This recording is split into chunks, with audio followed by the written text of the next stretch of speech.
Governor, thanks so much for being with us on King 5 Weekend Mornings. Oh, thanks for having me. Really appreciate it. Well, first, the state is facing a budget deficit of $16 billion for the next 4 years. You released a new statement about the latest tax proposal from budget writers, looking to rely more on cuts and fewer tax increases. What level of taxes, Governor, would you support, and what kind of tax? My approach remains the same. We can't tax our way out of it. There's not $16 billion in tax revenue, and we can't just cut our way out of it. If we do that, we're cutting core services that working families depend on. So my approach is a balanced one. We're going to need some progressive revenue, but we need to make sure we're being as efficient and lean as possible right now as a state government. And so there was a proposal originally from the legislature of like 16 or 17 billion in taxes, way too much.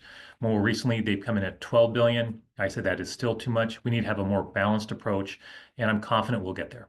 And now, Governor, are you prepared to veto a budget extending a legislative session that would, in the end, be costly to taxpayers? Well, I think it's premature to talk about a special session. I mean, we still have another week to go. It's not unusual for there to be a special session. We have to, unlike in Washington, D.C., in Washington State, we're required by law to adopt a balanced budget. So we have to balance out that $16 billion budget shortfall. And so, we're working hard to meet that deadline. But again, it's not unusual for the legislature and the governor to take a little more time beyond the relatively short time we have for a session. We are not a year-round legislature. They're only there for a few months at a time. So they're very busy. Legislators work extremely hard. So I'm not overly concerned if we have to take a few more days to wrap up what's a very complex budget process. The key thing is, the most important thing is to adopt a balanced budget that makes sure that we don't increase taxes on working families, and importantly, prepares ourselves for the chaos that's coming from the Trump administration on many cuts of funding from the federal government that supports our state budget. And so that's something we're very mindful as well. Governor, we are in last place in the U.S. for officers per capita. Since 2023, the state has opened 3 new training facilities, one in Pasco, Vancouver, and as of this month, Arlington, making it a total of 5. Addressing the law enforcement shortage was something you spoke about very passionately on the campaign trail. Would you say we're on track to chipping away at that shortage? I think that's a good way to describe it, that we're on the right track and chipping away. We're not going to solve this overnight, or in a month or even in a year, but I do think there are signs of progress. You mentioned the opening of these training facilities. So not that long ago, we only had one training facility in the entire state located at Burien, which meant, let's say you live in the Tri-Cities and you want to become a law enforcement officer, you'd have to leave your home for weeks to go through the intense training that is required. Well, if you're a single parent, what chance do you have of doing that? That's almost impossible. So we've been opening up these facilities, these training centers across the state. I was just at the opening for the one in Arlington a few weeks ago, which was a fantastic event. And that is expanding. We're already seeing the numbers increasing of individuals going through the training process because, not surprisingly, they can do it and go home at night as well, which makes it more accessible for Washingtonians all across our state. So I do think we're making progress. We're seeing that in the numbers. It's going to take time. We're not going to solve it overnight, but I do think we're making progress. Are there firm plans to address homelessness in Washington that residents can expect to see coming out? Yeah, homelessness is one of our biggest challenges for reasons that are probably pretty obvious, right? But particularly because you're dealing with a host of challenges. Affordability for housing. Often folks who are unhoused sometimes have mental health issues or chemical dependency issues. So you have an intersection of really challenging issues that all come to a head when it comes to homelessness. And so, what I'm interested in as the governor is investing in programs that we can demonstrate are working to help folks who are unhoused. And that's been a focus, I think, for the state legislature as well as we move through this session. So that's our focus, especially with challenging budget times. We need to make sure that the investments we're making on that really critical issue are working. And I think we're making progress on that with this session. Governor, we are nearing the first 100 days of your time in office. Is there a campaign promise you're eyeing as your next top priority that you have not yet been able to get on top of? One thing I've talked about a lot when I ran for governor was this issue of us having too few law enforcement officers and that we rank last per capita in the United States for a number of law enforcement officers and that needs to change. And one thing I talked about was creating a $100 million grant program that local jurisdictions who hire most of our law enforcement officers could utilize that fund for hiring bonuses or increased salaries to attract law enforcement officers. there's a bill that is bipartisan moving through the legislature that obviously I support. Feel very good about that bill, and I'm confident that will be a part of the final budget that I sign as governor. So one more piece to what you mentioned earlier of addressing this challenge that we have, and I think that will be an important step forward to get that to my desk for signature. The federal government's Department of Government Efficiency, or DOGE, says it's focused on cutting wasteful spending. What are the top 2 or 3 federal cuts impacting Washington residents the most, and why you think this is something that Washingtonians need to be more aware of? That'd be hard to pick just 2 or 3, but just one thing so your viewers are aware, about 28% of our state budget comes from federal dollars. So core programs like our K through 12 education, we have about 7 or 8% of our K through 12 education funding comes from the federal government. Medicaid funding that supports folks on Medicaid, billions of dollars come from that. So we are deeply concerned about really the chaotic and seemingly arbitrary decisions coming from the Trump administration on cuts to Washington State. We've already seen those in public health, $160 million, cuts to a Head Start program in Central Washington, which only hurts kids and working families. Cuts, for example, we had a disaster last year, the bomb cyclone. We requested tens of millions of dollars in federal funds from FEMA to assist with that. That would normally be routine. We meet all the criteria. They recently denied that for no reason was provided for that.